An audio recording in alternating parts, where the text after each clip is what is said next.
कृष्णा कृष्णा हरे हरे, हरे राम राम राम राम हरे हरे, हरे कृष्ण कृष्णा कृष्णा कृष्णा हरे हरे, हरे राम राम राम राम हरे हरे,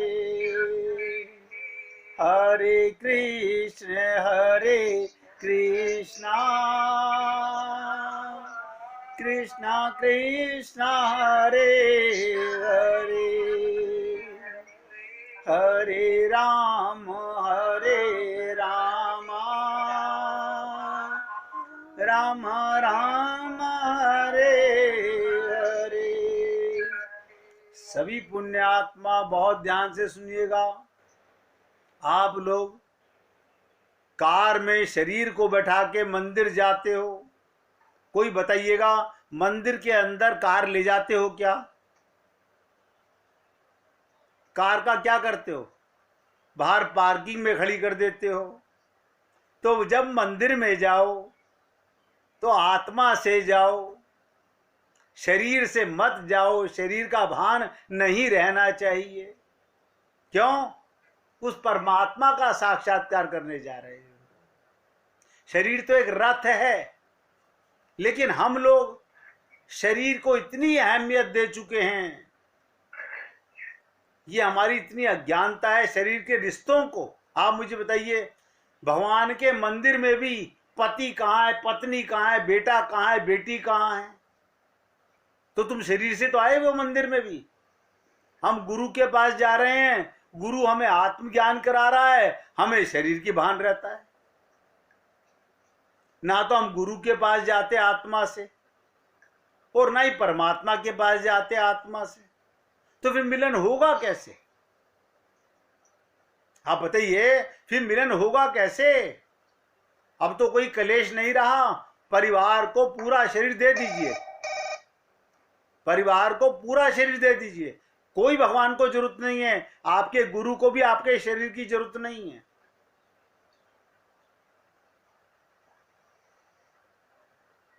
इसे नाराज मत कीजिए संसार वालों को। शरीर से सारे काम परिवार के कीजिए, और आप करते भी हैं। मैं समझता हूं अब द्वेष खत्म हो गया, कोई झगड़ा ही नहीं रहा। शरीर संसार को दो और मन भगवान को दो। कभी भजन कीर्तन में बैठो तो शरीर को भुला करके बैठिए। वहां ये मत बैठिए मेरा कुर्ता पजामा कैसा है, मेरी साड़ी कैसी है, मेरी ड्रेस कैसे, मेरा हार कैसा है, मेरी शॉल कैसी है। इसका मतलब आपको शरीर का भान है। आत्मा के चिंतन से परमात्मा की शरणागति होती है।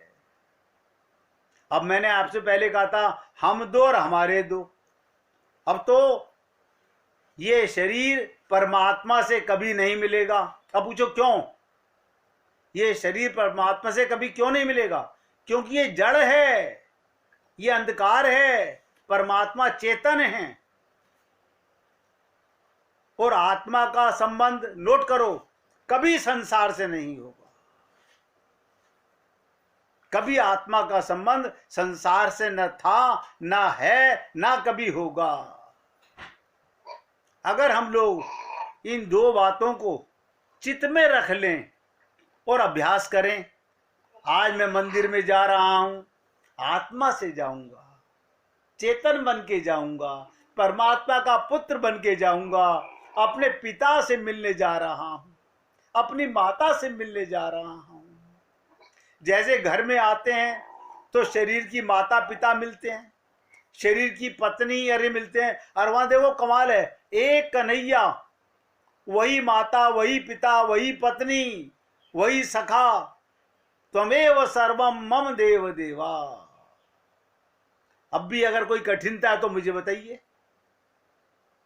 मैंने आपको इतना सरल करने का प्रयत्न किया, परिवार वाले भी खुश, संसार वाले भी खुश और परमात्मा भी खुश। कल्याण क्यों नहीं होगा? लेकिन हम क्या करते हैं, मन, जो मन भगवान को देना था वो संसार को दे चुके हैं। इसीलिए मैंने कल आपसे निवेदन किया था कि कमल पत्र के सदृश संसार में रहिए। जैसे कमल का पत्ता, कमल का फूल पानी में, जल में लिप्त नहीं होता, और आप और हम लोग पूरे डूबे पड़े हैं परिवार में। आए है कितनी ममता, कितना मोह, कितनी आसक्ति। अच्छा बताइएगा, अगर आपकी इतनी ममता मोह आसक्ति है तो अगले जन्म में यही माता यही पिता मिलेंगे ना? फिर कहां गई तुम्हारी ममता? धोबी का कुत्ता ना घर का रहा ना घाट का रहा, न तो भगवान ही मिले ना परिवार ही मिला।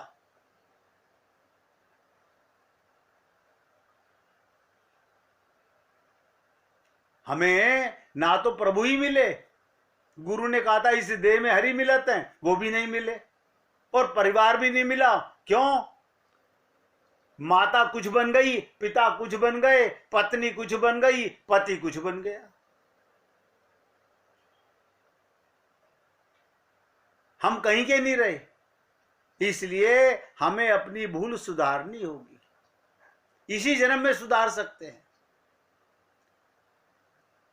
एक कथा सुना देता हूं, गुरु की चिट्ठी। सुनिएगा कैसी चिट्ठी। एक गृहस्थ भक्त, घर में रहने वाला, अपनी जीविका का आधा भाग घर में 2 दिन के खर्च के लिए पत्नी को देकर अपने गुरुदेव के पास गया। 2 दिन बाद उसने अपने गुरुदेव को निवेदन किया, अभी मुझे घर जाना है, मैं धर्मपत्नी को 2 दिन का खर्च देकर के आया था, घर खर्च खत्म होने पर मेरी पत्नी वो बच्चे कहां से खाएंगे? गुरुदेव ने बहुत समझाने पर वो नहीं रुका। तो उन्होंने उसे एक चिट्ठी लिखकर दे दी। ध्यान दीजिएगा, गुरुजी ने एक चिट्ठी लिखकर दे दी शिष्य को और कहा रास्ते में मेरे एक भक्त को देते हुए जाना। वो चिट्ठी लेकर भक्त के पास गया। उस चिट्ठी में लिखा था, जैसे ही मेरा ये भक्त तुम्हें ये खत दे, जैसे ही मेरा भक्त ये तुम्हें चिट्ठी दे, तुम्हें ये खत तुमको जैसे दे, 6 महीने के लिए मौन साधना की सुविधा वाली जगह में इसे बंद कर देना। इसे 6 महीने के लिए मौन साधना की सुविधा वाली जगह में बंद कर देना। उस गुरु भक्त ने वैसा ही किया। वो गृहस्थ शिष्य 6 महीने तक अंदर गुरु पद्धति नियम और साधना करता रहा, परंतु कभी इस सोच में पड़ जाता कि मेरी पत्नी का क्या हुआ होगा, बच्चों का क्या हुआ होगा। साधना भी कर रहा है और घर की चिंता भी कर रहा है। बताइएगा उस साधना का क्या लाभ? साधना में तो शरीर का भान भी नहीं रहता, परिवार का भान कैसे? उधर उसकी पत्नी समझ गई शायद पतिदेव वापस नहीं लौटेंगे, वो गुरु के पास गए हैं, अब वापस नहीं आएंगे। उसने किसी के यहाँ खेती बाड़ी कर ली, काम शुरू कर दिया, और खेती करते करते उसे हीरे जवाहरात का एक मटका मिला। पत्नी को उसने ईमानदारी से वो मटका खेत के मालिक को दे दिया। उसकी ईमानदारी से खुश होकर खेत के मालिक ने उसके लिए एक अच्छा मकान बनवा दिया, आजीविका हेतु जमीन जायदाद भी दे दी। अब वो अपनी जमीन पर खेती करके खुशहाल जीवन व्यतीत करने लगी। जब वो शिष्य 6 महीने बाद घर लौटा तो देखकर हैरान हो गया कि मन ही मन गुरुदेव ने करुणा कृपा की। सदगुरु ने मुझे यहां अहंकार मुक्त कर दिया। आप हम लोगों को बड़ा अहंकार है, अगर मैं घर में नहीं होऊंगा तो मेरा घर नहीं चलेगा। हमारे सबके अंदर है। क्या अज्ञानता है, अभी सांस आना हमारा बंद हो गया, ये घर कैसे चलेगा? यानी वहां पर संतोष है, लेकिन जीते जी ये परमात्मा पे भरोसा नहीं है, जबकि ये सबको पता है होगा वही जो राम रचि राखा। लेकिन झूठे अहंकार के कारण मनुष्य समझता है मैं करने वाला हूं। वो अपने गुरुदेव के पास पहुंचा और उनके चरणों में गिर पड़ा। गुरुदेव ने उसे समझाते हुए कहा, बेटा हर जीव का अपना प्रारब्ध है और उसके अनुसार उसका जीवन यापन होता है। मैं भगवान के भजन में लग जाऊं तो मेरे घर वालों का क्या होगा? मैं सबका पालन पोषण करता हूं, मेरे बाद उनका क्या होगा? ये अहंकार मात्र है। और आप हम सब लोग इससे वंचित नहीं हैं। हम सब लोग इससे वंचित नहीं हैं। वास्तव में जिस परमात्मा ने ये शरीर दिया है उसका भरण पोषण भी परमात्मा ही करता है, हम नहीं जानते। कभी कोई माता पिता नहीं सोचती कि पैदा होते ही बच्चे के लिए वो रोटी तो खाता नहीं, जल तो पीता नहीं, वो दूध कहां से आता है? मां तो केवल माध्यम है। लाता कौन है, बनाता कौन है, वो लीला करता कौन है? इतनी बातें सोचते नहीं हम लोग। इसलिए मैं आपसे निवेदन करता हूं, ये ख्याल मन में मत लाओ कि मेरे बाद मेरे परिवार का क्या होगा। जब आप छोटे थे आपको नहीं पता था कि आपके परिवार में गुजारा कैसे चल रहा है, आप नहीं जानते थे। सब कुछ परमात्मा कर रहा है। इसलिए शरणागत अपनी आत्मा को देह से पृथक मानने लगता है। मैंने कल भी आपसे निवेदन किया था, आज फिर आप सभी भक्तों को निवेदन कर रहा हूं, अगर शरणागति है और अपने को शरीर मानते हो तो इसका मतलब शरणागति नहीं है। शरणागत की सबसे बड़ी कसौटी वो आत्मा को देह से अलग मानने लगा। देह की अनेक अवस्थाओं में उसे एक रूप में देखे। मैंने कहा था बचपन का शरीर, जवानी का शरीर, बुढ़ापे का शरीर, मरने वाला शरीर, ये किसी उम्र में भी जा सकता है। आत्मा और शरीर में देखो कितना अंतर है। आत्मा आनंद स्वरूप है और शरीर मृत्यु का कारण है, मृत्यु स्वरूप है, ये मरेगी। आत्मा का जन्म नहीं होता और आत्मा की मृत्यु नहीं होती। तो आत्मज्ञान होते ही सर्वेश्वर भगवान लक्ष्मीपति को छोड़कर दूसरे का स्मरण कीर्तन, दूसरे की उपासना नहीं करता, अयोग्य मानता है। वो दूसरे का चिंतन ही नहीं करता। और आप और हम लोग अपने को शरीर मानकर सारा दिन संसार का चिंतन करते हैं।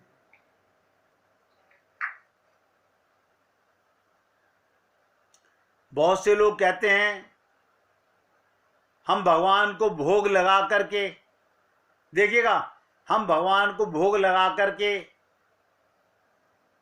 प्रसाद पाते हैं। तो भोग का महत्व क्या होता है? कभी हमने सोचा कि भोग का महत्व क्या है? जीव को, नोट करो, जीव को बिना भगवान को भोग लगाए कुछ खाने ना दो।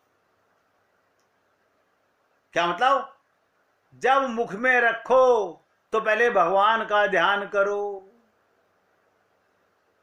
परमात्मा कहां पर है? तुम्हारे अंदर विराजमान है। बस इतनी सी बात, आपने गिलास में जल पिया, आपने 1 सेकंड भगवान का ध्यान किया, हे प्रभु मैं आपका भोग लगा रहा हूं, ये आदत डाल लीजिए और देखिएगा इसका एक बहुत बड़ा कमाल, आप जीभ पर वही चीज लगाओगे जो भगवान को भोग लगा सकते हो। आप कोई तामसिक भोजन मुख में डालोगे ही नहीं। ऐसे कहो, आओ भगवान भोग लगाओ, ऐसे भोग लगाओ मेरे भगवान सब अमृत बन जाए। क्या मतलब? भगवान को अर्पित करने के बाद में ये मृत भोजन भी अमृत बन जाता है। आप मुझे बताइए, आपने कढ़ाई में चढ़ा करके उस जीवित अन्न को आग पे भून दिया, वो तो मर गया, लेकिन मृत को भी अमृत कैसे बनाओगे? भगवान को भोग लगा करके। कोई आपका भोजन पड़ोसी नहीं खा रहे हैं, सिर्फ आपका भाव बदलना चाहिए। इसके बाद प्रसाद खाएं, पहले भगवान को भोग लगाएं और मृत को अमृत बनाएं और उसके बाद प्रसाद खाएं। देखिए कितना आनंद आएगा। एक बार गोपियों ने भगवान श्री कृष्ण से कहा, हमें दुर्वासा ऋषि को भोग लगाने के लिए जाना है, दुर्वासा ऋषि को भोग लगाने जाना है, और ये यमुना जी के दूसरी तरफ उनका आश्रम है।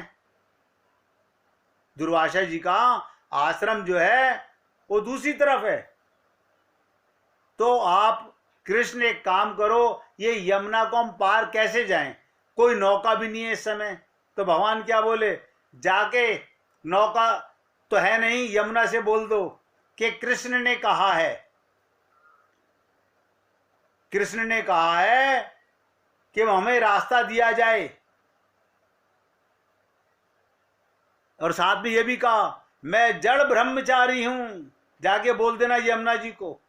अब सारी गोपियां कह रही हैं कितना गपोड़ चंद है हमारा भगवान, इतनी गोपियों से प्रेम करता है, कहता है मैं ब्रह्मचारी हूं। तो सारी गोपियां बोली हमारा क्या जा रहा है, बोल देते हैं यमुना महारानी को। अब यमुना महारानी तो खुद भगवान की पत्नी है, कालिंदी है। उनको जाके बोला, यमुना ने रास्ता दे दिया, सारी गोपियां पार चली गई। जब सारी गोपियां पार चली गईं, पार जाने के बाद सारे अपने यहाँ खीर, मालपुए, हलवा, पूरी, पता नहीं क्या क्या पकवान बना के ले गईं और दुर्वासा ऋषि को भोग लगाया। ये दुर्वासा ऋषि कौन? जिनका नाम क्या पड़ा दुर्वासा, जो केवल दुर्वा माने घास खाते हैं। दुर्वासा ऋषि जो केवल दुर्वा माने घास खाते हैं।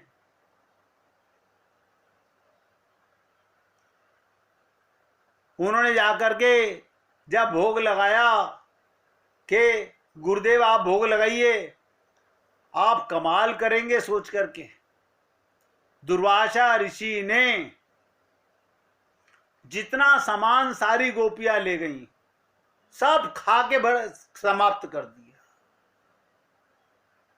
किसी बर्तन में झूठ भी नहीं छोड़ी, सब समाप्त कर दिया। गोपियां कह रही हैं ऐसा भूखा हमने गुरु नहीं देखा।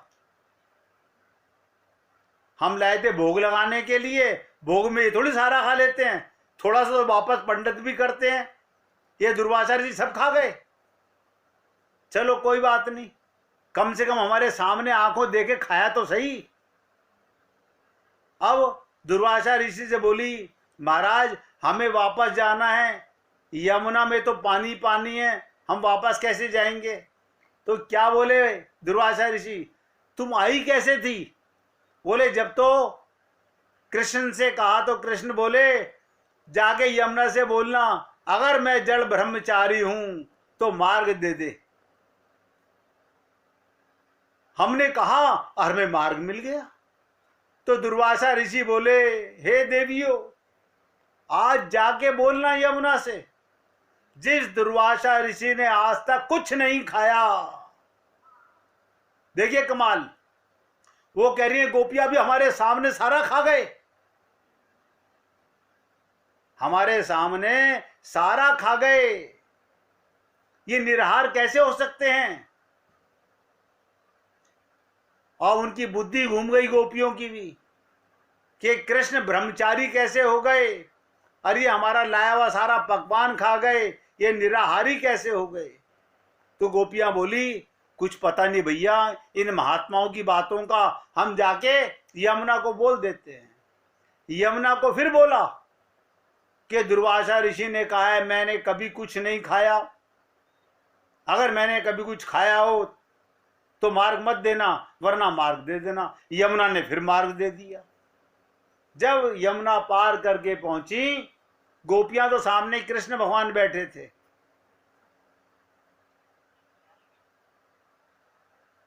तो गोपियों की बुद्धि घूम गई। ये वेद की ऋचाएं हैं गोपियां।